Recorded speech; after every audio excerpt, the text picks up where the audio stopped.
Si los estudiantes no aprenden de la forma en que enseñamos, quizás deberíamos enseñar de la forma en la que aprenden. Hola, Universidad Estatal Península de Santa Elena, Facultad de Ciencias de la Educación e Idiomas. Somos los estudiantes de la carrera de Educación Inicial del curso 2.1 Vespertina. Sus integrantes: Solís Morán Carla Melisa, Suárez Sánchez Keila Maite, Tigrero Clemente Katy Lourdes, Tomalá López Nicole Madeleine, Tomalá Soriano Emily Yamelixa, de la materia Didáctica General, con el profesor PhD Mario Nordaz. Hoy les presentamos los principios y sus funciones didácticas y sus fundamentos.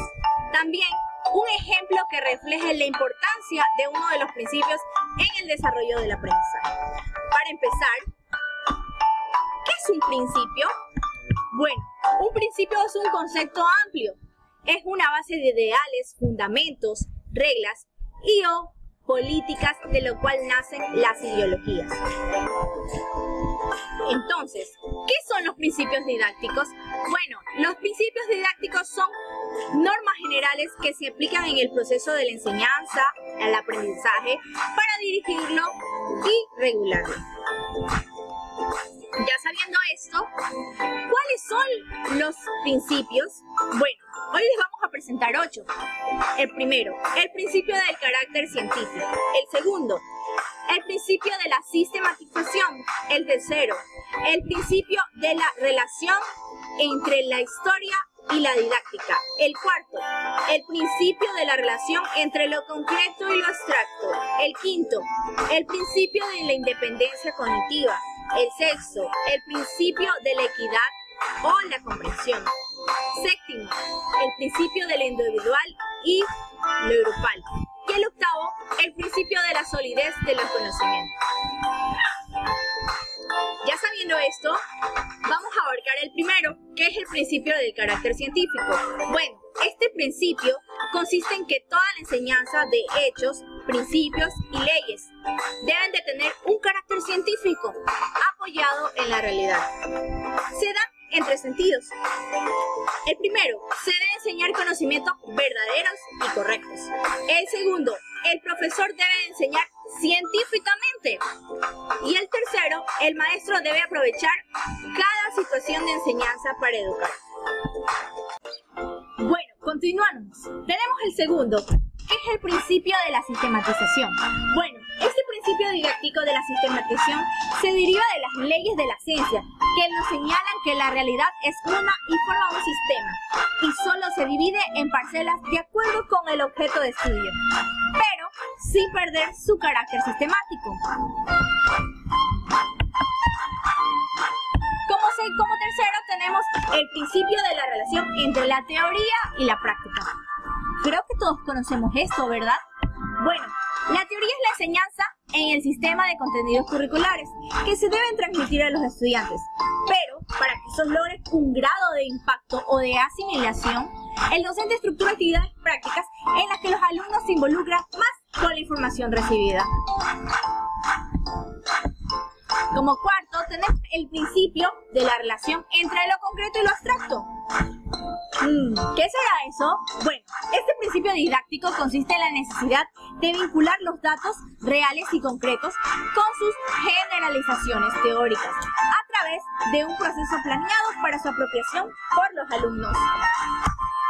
El quinto es el principio de la independencia cognitiva. Bueno, este principio es de carácter consciente y la actividad independiente del alumno. La tarea educadora del docente debe ser orientada en 2 sentidos.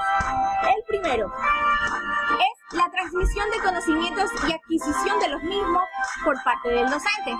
Y el segundo, la dirección del maestro debe fomentar con sus tareas diarias las cualidades como la inquietud, la intelectual, la curiosidad científica, la disciplina hacia el estudio y la constancia, la técnica y el autocontrol en su aprendizaje. Y sobre todo, la honestidad, claro que sí.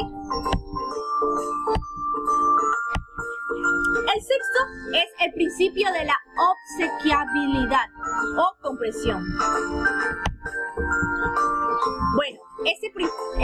principio constituye la exigencia de que la enseñanza sea comprensiva y posible de acuerdo con las características individuales del alumno. Consiste en conocer un nivel intelectual y académico de cada uno de los grupos. Como punto de partida para la planeación de la didáctica, todo docente deberá hacerse el siguiente cuestionamiento. ¿Mis alumnos tienen la preparación suficiente para asimilar este contenido? Bueno, como nosotros como futuros docentes nos tenemos que hacer esta pregunta. Si no presentan las condiciones apropiadas, estará inhabilitado para la abstracción científica y se limitará a la repetición de conceptos y definiciones. El séptimo, el principio de lo individual y lo grupal.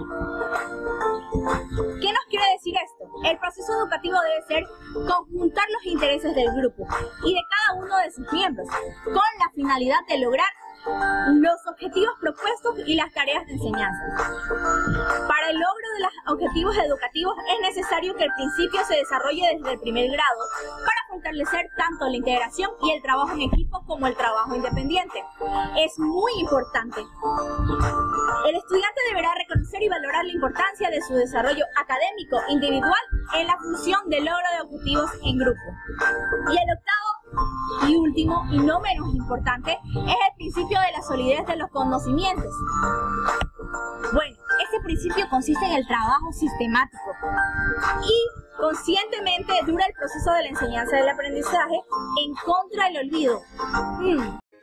Bueno, continuando con la exposición, a continuación vamos a darles las funciones didácticas que deben de cumplirse durante el desarrollo de una clase. Pero se preguntará, ¿qué son funciones didácticas? Pues las funciones didácticas son normas que fueron creadas a través de los principios didácticos, permitiendo que el profesor los aplique en una clase. Dos frases que se usan en este concepto es hacer aprender y hacer saber. Esto nos trata de explicar que el profesor debería de darse el tiempo necesario para que el estudiante pueda aprender de una manera más eficaz y no saturarlo de información, porque así su conocimiento sería mucho más amplio y más grande. Pero si llenamos al estudiante de mucho conocimiento, de muchas letras, de muchos conceptos, el estudiante quedaría un poco saturado y sin ningún conocimiento alguno, porque no pudo aprender algo muy bien, ya que el profesor no le dedicó el tiempo necesario. Por eso, estas normas ayudan a que el profesor también ayude al estudiante para que tenga un mejor conocimiento. En este concepto también vamos a ver 5 funciones muy básicas y otras 7 de un dicho autor. La primera función que vamos a ver es aseguramiento del nivel de partida, que entre paréntesis con siglas mayúsculas va ANP. ¿A qué nos referimos con aseguramiento del nivel de partida? En este concepto se debe retroalimentar al estudiante, es decir, que en este incluye un breve comentario de la clase anterior, es decir, la clase anteriormente ya vista, dándole las pistas necesarias al estudiante para la clase actual. Otra función que vamos a ver es orientación hacia el objetivo, entre paréntesis OHO. En esta también se le da una breve introducción al estudiante, mientras que el profesor estaría cumpliendo su objetivo, es decir, darles pistas al estudiante para que pueda él imaginarse lo que van a ver en esta clase actual. Pero no solo eso, en esta también pueden intervenir motivaciones, es decir, que el profesor le saque información a los estudiantes generándole conocimiento y también ganancias, que puede ser como darles un punto o regalarles algo, una motivación muy pequeñita para que ellos puedan ir motivándose y querer aprender y alzar la mano para poder también ellos ganar puntos. Otra de las funciones que vamos a ver es la número 3, tratamiento a la nueva materia, entre paréntesis TNM. Existen tareas didácticas que están involucradas al proceso de función o introducción, ya que su estructura se junta con la nueva materia para reforzar. Es decir, que en un deber existen temas de la clase que aún no han visto, pero van a ver en la dicha clase, que sería el siguiente día, la siguiente clase, la siguiente semana, una clase que el profesor estaría organizando. Número 4. Procesamiento de la información. En esta se generalizan los conocimientos con el objetivo de garantizar la asimilación sólida del estudiante para que pueda ser duradera y desarrolle sus propias habilidades. Las habilidades pueden ser leer, escribir, pintar, dibujar. 5. Control C, entre paréntesis C. Como su palabra lo dice, control, en esta se garantiza que el estudiante aprenda, ya que se sigue una norma para que esto pueda ser solucionado, ya que se comprueban los resultados de la clase, basándose en las exigencias ya planteadas. Uno de los autores, como Ramón Ferreiro, en el año 2000, crea 7 funciones. Estas 7 funciones son las más reconocidas, o podría decirse más leídas, de todos los profesores y estudiantes que también analizan una información o cierta investigación para que así sea mejor y eficaz su clase. La primera, número 1, ambiente agradable. Se refiere a que el ambiente debe ser considerable, es decir, el estudiante debe de sentirse cómodo y satisfecho.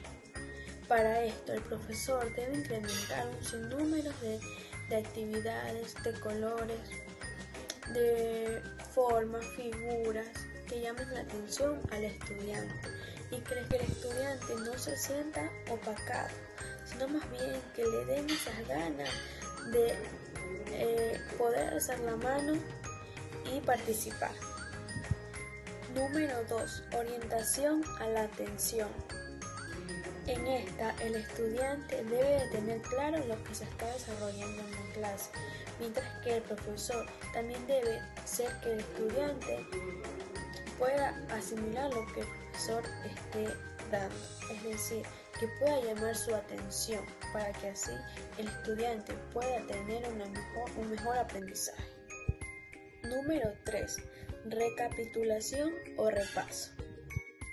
La función se hace repaso a que cada 10, 15 o 20 hasta media hora transcurrida la clase debe hacerse muchas preguntas, de manera que el estudiante vaya asimilando también la información para que no se olvide, ya que muchas veces los alumnos se distraen. Pero si cada 10 o 15 minutos estamos retroalimentando lo que ya se ha dicho, el estudiante no se le va a hacer tan complicado de aprenderlo. 4. Procesamiento de la información. En esta función, el profesor organiza una actividad de manera grupal o individual, haciendo que el estudiante exponga todo el conocimiento ya dado en la clase anterior. Número 5. Interdependencia social positiva. En esta, el estudiante socializa el conocimiento de manera grupal, individual o muchas veces preguntándole al profesor qué es lo que más se ve en la clase. El estudiante pregunta. Ciertamente el profesor se da un tiempo o la profesora un tiempo necesario, es decir, 10 minutos antes de que termine la clase.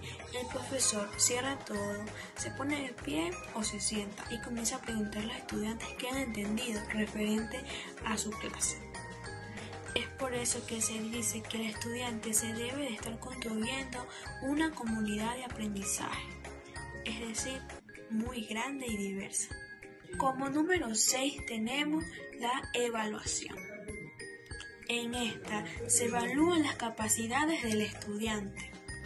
También puedo dar el ejemplo de que muchas veces el profesor también se da sus 10 minutos o 15 minutos para tomarle una breve Evaluación al estudiante, muy sencillo, pero a veces para los estudiantes es muy complicada porque no han entendido muy bien lo anterior, pero es por esto que al profesor se le hace necesario hacer una evaluación para que así él pueda ver en qué está fallando o qué conocimientos le hace falta al estudiante.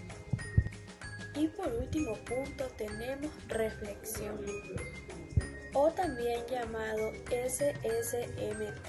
Se preguntarán por qué se lo llama así, por el significado, sentido, metacognitivo y transferencia.